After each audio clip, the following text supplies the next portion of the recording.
Babylon diva kamakan chui kan cha to ne Zion kan ngay sana kan pong kami in hiam kong sunga kan jing trang sakan ba tong na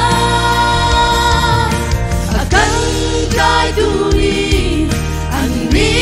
nom na cha Zion ha to sa an kan fia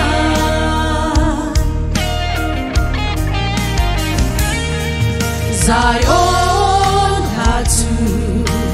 zaitin he ram danga chun kan sakho na boy ba ha to ram danga chun kan ni kan sakho lo Babylon diva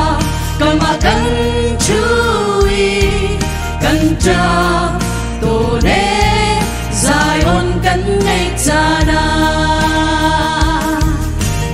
kan pong kami in hiam kong tunga kan jing trang sukan ba ton na akan kai tuli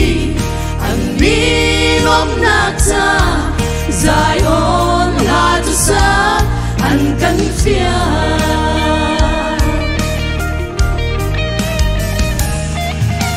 Zion ha to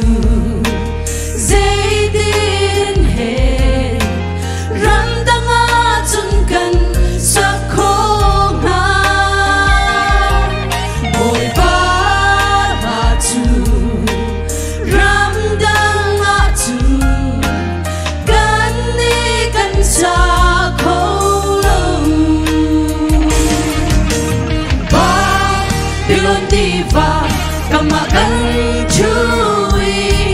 kan cha to ne